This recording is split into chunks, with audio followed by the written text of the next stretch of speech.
జైలుకెళ్లడం ఖాయం, నరసింహారెడ్డి కమిషన్ ను రద్దు చేయమంటున్నాడు. అవినీతి సొమ్ము ఎంత తిన్నా వదిలిపెట్టాలా, అదే అడుగుతున్నాం మేము కూడా. వాళ్ళు ఎంత తిన్నా వదిలిపెడదామా మరి వాళ్ళని?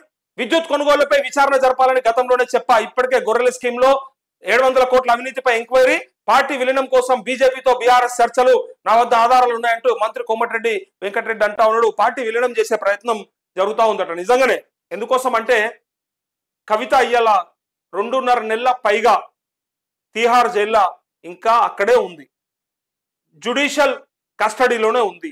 ఇప్పటికీ కూడా ఇంకా విచారణ జరుగుతూనే ఉంది.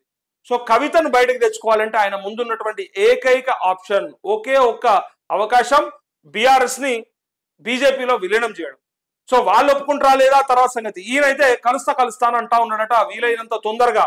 లేదంటే ఇక్కడ ఇంకొక 23 మంది ఎమ్మెల్యేలు కనుక కాంగ్రెస్ లోకి వెళితే, బీఆర్ఎస్ ఎల్పీ విలీనం జరిగితే రేపు పొద్దున ఇంతకంటే దారుణమైనటువంటి పరిస్థితులు వస్తాయి. మిగిలిన 10-11 మంది ఎమ్మెల్యేలతో ఆయన ప్రతిపక్ష హోదా కూడా లేకుండా, ప్రధాన ప్రతిపక్ష హోదా కూడా లేకుండా, ప్రజలలో కూడా పోలేని పరిస్థితులలో ఉంటే ఇంకా ఏం చేయలేని పరిస్థితి ఉంటుంది. కేసీఆర్ కి చిట్ట చివరి అవకాశం ఇప్పుడున్నటువంటి ఎమ్మెల్యేలందరూ తీసుకొని బీజేపీలకు పోతే కనీసం మరి బీజేపీ ఊకుంటుందా?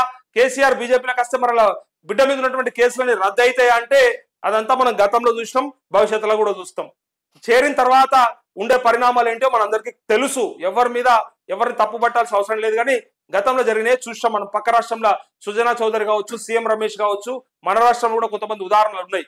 అయితే ఇక్కడికి వెళ్తే అసలు మ్యాటర్ ఏంటంటే ఇప్పుడు ఉన్నటువంటి ఏకైక అవకాశం దీన్ని కనుక చేజార్చుకుంటే ఉన్నదివా ఉంచుకున్నదివా అనే పరిస్థితికి వచ్చేస్తుంది. ఆయనతో ఉన్నది పోతుంది, ఉంచుకున్నది పోతుంది. మళ్ళీ ఇంత బతికి ఇంటెన్గా చచ్చినట్టు అయిపోతుంది. ఏం చేయలేని పరిస్థితికి వస్తాడు కేసీఆర్. అందుకే ఏమనుకుంటున్నాడంటే ఒకే ఒక ఆప్షన్, బీజేపీలా విలీనం చేస్తే ఇంకా ఏ లొల్లి లేకుండా ఈ కేసుల నుంచి అన్నిటి నుంచి ఇలా కాంగ్రెస్ ప్రభుత్వం నుంచి వస్తున్నటువంటి ఈ విచారణలు, ఈ కేసులు, ఈ స్కీమ్లు, ఈ స్కామ్లన్నీ బయటకు వస్తూ ఉంటే ఆయనకి మిగిలిన ఏకైక ఆప్షన్ బీజేపీలో చేరడానికి ప్రయత్నం చేస్తున్నట్టు ఆధారాలు ఉన్నాయని కోమటిరెడ్డి వెంకటరెడ్డి అన్నట్టు మనకు కూడా కొంత ఇన్ఫర్మేషన్ ఉంది.